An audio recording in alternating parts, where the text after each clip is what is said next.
Pedro sempre foi um jovem trabalhador. Aos 23 anos, já sustentava a casa com o salário de auxiliar de mecânico, enquanto cuidava da mãe doente e das duas irmãs mais novas. Não era uma vida fácil, mas ele nunca se queixou. Até que, há 6 meses, um problema estranho começou a atormentá-lo. Tudo começou com uma coceira nos olhos ao acordar. No início, pensou ser alergia ou cansaço pelo excesso de horas na oficina, onde soldava peças e lidava com graxa e óleo. Mas a coceira virou ardência. E a ardência, uma dor insuportável. Os olhos ficavam vermelhos como brasas, lacrimejavam sem parar, e a luz do sol ou mesmo a claridade da lâmpada de casa pareciam agulhas cravando-se em suas retinas. Médicos receitaram colírios, pomadas, até suspeitaram de conjuntivite crônica ou síndrome do olho seco. Nada adiantava. As noites eram as piores. Pedro acordava com os olhos tão inchados que mal conseguia abri-los, e a dor era tão intensa que ele se encolhia na cama, pressionando as pálpebras com as mãos, como se isso pudesse apagar o fogo que parecia consumi-lo por dentro.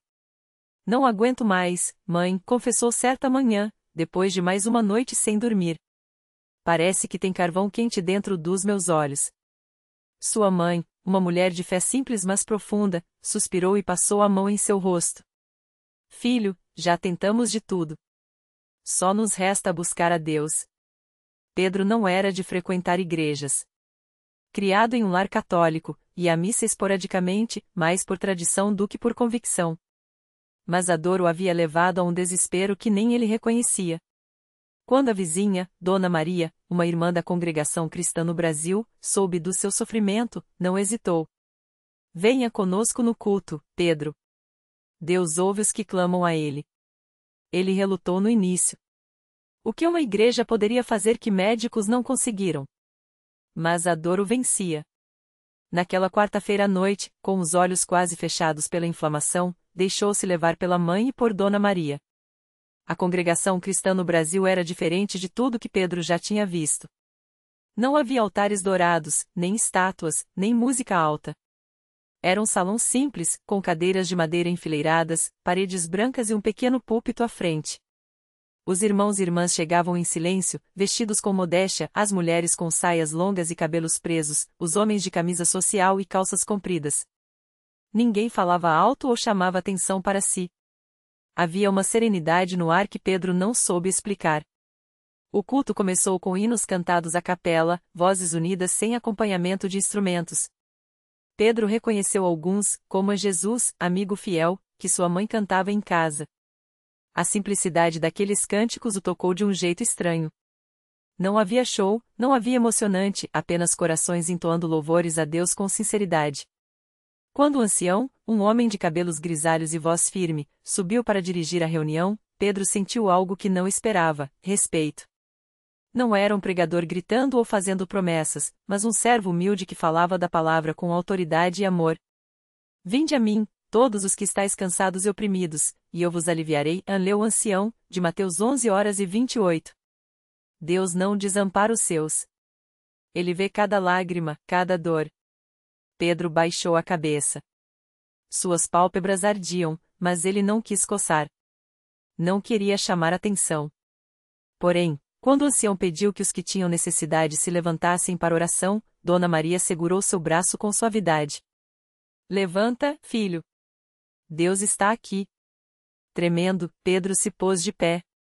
Não sabia o que dizer, então apenas murmurou: Senhor, se o Senhor existe, me ajuda. Não houve alarde. Ninguém correu até ele, ninguém gritou. Apenas os irmãos, de joelhos, começaram a orar em voz baixa, cada um em seu lugar. O ancião impôs as mãos sobre sua cabeça e orou com uma fé que Pedro nunca tinha visto. Pai Celestial, olha para este jovem. Tu conheces sua dor, seu desespero. Estende tua mão misericordiosa e toca seus olhos, como tocaste os cegos nos dias de Jesus. Que ele sinta a tua presença e saiba que tu és real. Em nome de Jesus, amém. Pedro sentiu uma paz estranha invadi-lo, apesar da dor. Quando abriu os olhos, ainda com dificuldade, viu que muitos irmãos choravam em silêncio. Não por ele, mas por Deus. Os dias seguintes não foram fáceis. A dor persistia, embora um pouco menos intensa. Pedro continuou indo aos cultos, agora não mais por desespero, mas por uma curiosidade que crescia dentro dele. Os irmãos o recebiam com carinho, sem perguntas invasivas. Ouvia os testemunhos dados de pé, pessoas simples contando como Deus as havia livrado de enfermidades, dívidas, vícios. Havia algo de genuíno naquela fé. Naquela manhã de domingo, Pedro acordou como sempre, com os olhos ardendo. Mas dessa vez, havia algo diferente. Uma voz interior, ou seria sua própria esperança? Lhe disse: vá ao culto. Hoje será diferente. Ele obedeceu. Chegou cedo, sentou-se no fundo, como de costume. O culto transcorria normalmente, hinos, leitura bíblica, orações. Até que, na hora da Santa Ceia, algo aconteceu. Enquanto o ancião partia o pão e falava do sacrifício de Cristo, Pedro sentiu um calor suave perpassar seu rosto. Não era a dor de sempre. Era uma sensação de alívio, como se mãos invisíveis estivessem passando sobre seus olhos. Ele pestanejou, assustado. A ardência havia sumido. O que foi? Sussurrou Dona Maria, percebendo sua expressão. Não sei, Pedro levou as mãos ao rosto. Não dói mais. Ela o olhou com lágrimas nos olhos. Glória a Deus. Pedro abriu bem os olhos. Pela primeira vez em meses, não houve queimação. Não houve lacrimejamento. A luz da manhã, que antes o torturava, agora entrava suave pela janela. Ele se levantou, sem pensar, e deu seu testemunho ali mesmo, com a voz embargada. Irmãos, eu não sei explicar, mas Deus me curou. Os meus olhos não doem mais. Não houve gritos, não houve espetáculo. Apenas sorrisos sinceros, cabeças baixas em ação de graças, e o ancião, com os olhos brilhando, dizendo: Grande é o Senhor, e digno de ser louvado. Nas semanas que se seguiram, Pedro foi batizado nas águas, como símbolo de sua nova vida. A dor nos olhos nunca voltou. Mas o maior milagre não foi a cura física, foi a transformação em seu coração. Ele aprendeu que Deus não age com estrondo, mas com amor silencioso. Que a fé não é um show, mas uma entrega diária. Que na congregação cristã no Brasil, entre irmãos humildes e cultos simples, o Espírito Santo opera de maneiras que o mundo não entende. Hoje, Pedro é um dos que chegam cedo para ajudar a arrumar as cadeiras. Canta os hinos com voz firme, ora pelos que sofrem, e quando vê um novo visitante com dor nos olhos, seja ela física ou da alma, aproxima-se com a mesma simplicidade com que foi recebido. Deus pode te curar. Não desista de buscar a Ele. Porque, afinal, os maiores milagres não são os que vemos, mas os que nos transformam por dentro. Pedro nunca imaginou que sua vida se tornaria um testemunho vivo do poder de Deus. Mas o Senhor tinha planos ainda maiores para ele. Um dia, enquanto ajudava a organizar os bancos da igreja, um homem entrou com o rosto marcado pela preocupação. Era um pai desesperado, carregando nos braços um menino de 8 anos que mal conseguia andar. As pernas da criança estavam fracas, e os médicos haviam dito que era uma doença degenerativa, sem cura. O homem, com lágrimas nos olhos, contou que já tinha ido a vários lugares em busca de ajuda, mas nada adiantara. Quando Pedro ouviu aquela história, sentiu algo dentro dele se mover. Lembrou-se do dia em que entrou naquela mesma igreja, cheio de dor e sem esperança. Sem hesitar, aproximou-se do pai e colocou a mão no ombro do menino. Deus é fiel, disse Pedro, com a voz firme, mas cheia de emoção. Ele curou a minha dor, e ele pode curar o seu filho também. O pastor foi chamado, e ali mesmo, no meio dos irmãos, começou uma oração sincera. Não havia gritos nem espetáculo, apenas fé pura. Pedro orou com lágrimas, lembrando-se de como Deus o havia tocado. E então, algo incrível aconteceu. O menino, que mal conseguia se sustentar, começou a mexer os pés. Primeiro foi um leve tremor, depois um movimento mais firme. Os irmãos presentes começaram a louvar, e o pai, sem acreditar, viu o filho dar os primeiros passos sozinho. A igreja inteira se encheu de alegria, e o menino, que antes parecia condenado a uma vida de limitações, correu pelos corredores, rindo e abraçando todos. A notícia se espalhou, e muitas pessoas começaram a procurar Pedro, não como um homem especial, mas como alguém que entendia o poder da fé simples. Ele sempre dizia a mesma coisa. Não fui eu quem fez isso. Foi Deus. E Ele pode fazer por você também. Com o tempo, Pedro passou a liderar um grupo de oração na igreja, onde pessoas com todo tipo de dor física, emocional, espiritual encontravam consolo. Ele não usava palavras bonitas nem promessas vazias. Apenas compartilhava sua própria história e apontava para Jesus. Uma noite, uma mulher chegou com o coração partido. Havia perdido o marido em um acidente e não conseguia superar a dor. Pedro a recebeu com o mesmo carinho que tinha recebido anos antes. Orou com ela, e, enquanto falava do amor de Deus, a mulher começou a chorar não mais de tristeza, mas de alívio. Algo dentro dela se quebrou, e pela primeira vez em meses, sentiu paz. Eu não entendo como, ela disse, enxugando as lágrimas. Mas sinto que Deus está aqui. Pedro sorriu. Porque ele sempre esteve. Só precisávamos abrir os olhos para vê-lo. E assim, a vida de Pedro se tornou um rio de bênçãos. Não porque ele fosse perfeito, mas porque havia aprendido a confiar em quem é. Cada milagre que via na igreja, seja uma cura, uma reconciliação ou uma alma libertada, só confirmava uma verdade: Deus não escolhe os capacitados, Ele capacita os escolhidos. E Pedro, um homem que já teve os olhos cheios de dor, agora via o mundo com uma luz diferente. Uma luz que não vinha dele, mas do Espírito que agora habitava em seu coração. Naquela mesma noite, enquanto Pedro voltava para casa, ele sentiu um peso no coração. Não era tristeza, mas uma espécie de chamada. Algo o impelia a passar na casa de um velho amigo, Marcos, que há anos havia se afastado de tudo e de todos. Os dois se conheciam desde a infância, mas Marcos havia mergulhado em vícios e amargura depois de perder o emprego e a família. Pedro hesitou por um momento. Será que ele vai me receber? Será que vai querer ouvir? Mas então se lembrou das palavras do pastor: Deus não nos envia onde ele não vai adiante. Respirou fundo e desviou o carro em direção ao bairro onde Marcos morava. A casa estava escura, com a pintura descascando e o portão torto. Pedro bateu, e depois de alguns minutos, ouviu passos arrastados. A porta se abriu devagar, e lá estava Marcos, magro, com os olhos fundos e a barba por fazer. O cheiro de álcool era forte. Pedro? Marcos coçou a cabeça, confuso. O que você está fazendo aqui? Vim te ver, irmão, Pedro respondeu, com a voz firme, mas cheia de compaixão. Faz tempo. Marcos tentou dar um sorriso, mas era um gesto vazio. Ah, é? Bem, como pode ver, não tô em grande forma. Ele fez menção de fechar a porta, mas Pedro segurou suavemente. Marcos, eu também já estive no fundo do poço. Mas Deus me tirou de lá. E Ele pode fazer o mesmo por você. Marcos riu amargamente. Deus? Ele balançou a cabeça. Se Deus existisse, não teria deixado minha vida virar isso. Pedro não discutiu. Só olhou nos olhos do amigo e disse: Então vem comigo domingo. Só uma vez. Se não mudar nada, pelo menos você come uma comida decente na igreja.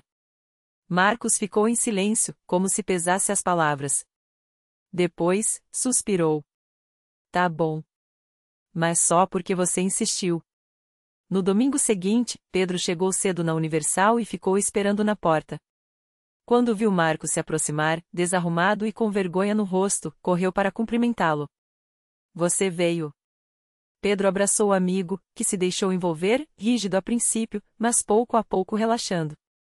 Dentro do templo, Marcos se surpreendeu. Não era o que imaginava. Não havia julgamento nos olhares, só sorrisos. As músicas eram vibrantes, as orações, cheias de fé. E quando o pastor começou a pregar sobre restauração, algo dentro de Marcos começou a tremer. Deus não desistiu de você.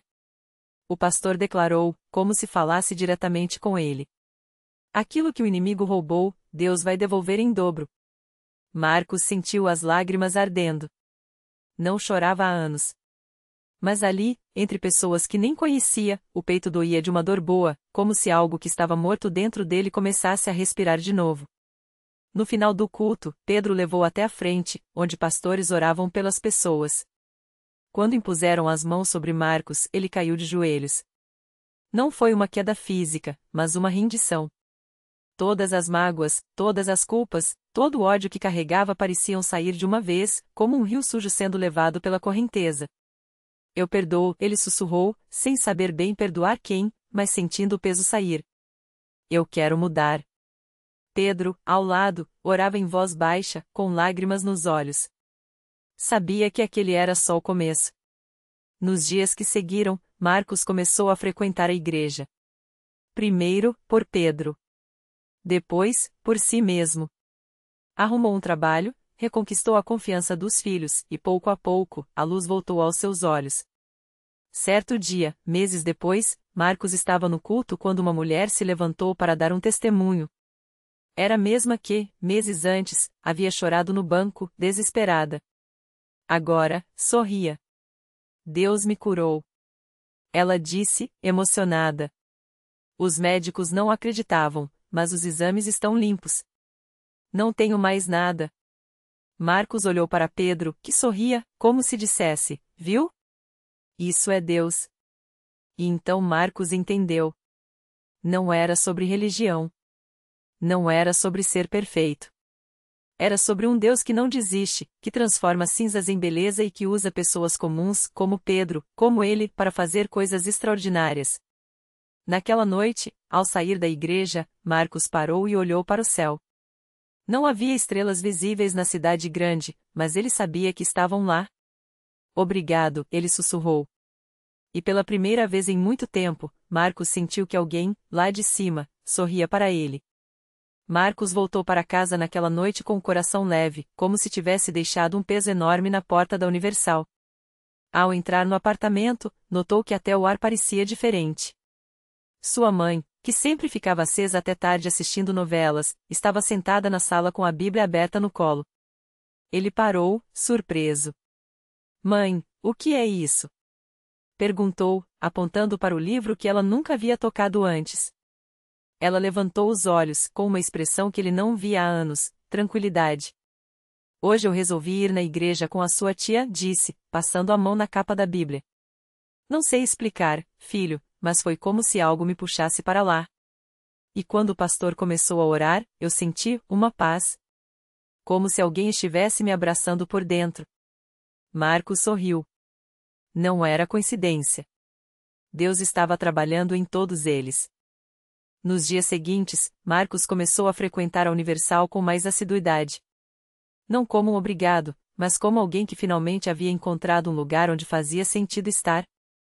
Pedro, sempre atento, o apresentou ao grupo de jovens, onde conheceu pessoas que, como ele, tinham histórias de dor transformadas em esperança.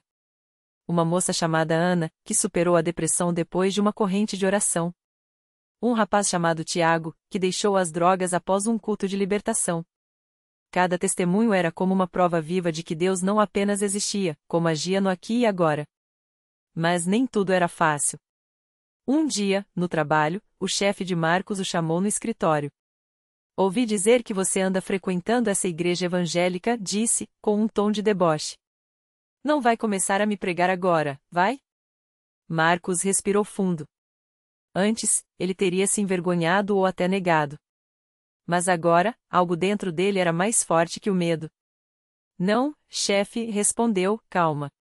Mas se um dia o senhor quiser conhecer, eu levo. O homem riu, como se fosse brincadeira, mas Marcos viu uma sombra de curiosidade em seus olhos. Naquela mesma semana, sua mãe teve uma crise de pressão. Os remédios não faziam efeito, e ela começou a sentir dores no peito. Marcos, assustado, ligou para Pedro, que não hesitou. Traz ela para a igreja agora. Vamos orar. Quando chegaram, o pastor já estava esperando. Impôs as mãos sobre a mãe de Marcos e começou a orar com autoridade. Não foram palavras bonitas ou poéticas, foram palavras de fé, como se ele estivesse falando diretamente com Deus, exigindo a cura. Em poucos minutos, a dor passou. A pressão se normalizou. Os médicos, depois, não encontraram nada de errado. Isso não é sorte, disse a mãe de Marcos, com lágrimas nos olhos. Isso é Deus. E foi assim, passo a passo, que a vida de Marcos se transformou. Ele começou a participar dos cultos de libertação, a jejuar, a buscar mais de Deus. Não porque era obrigado, mas porque tinha visto, com seus próprios olhos, que aquele Deus era real. Que ele não apenas ouvia, como respondia. Um dia, enquanto ajudava a arrumar as cadeiras depois do culto, Pedro se aproximou.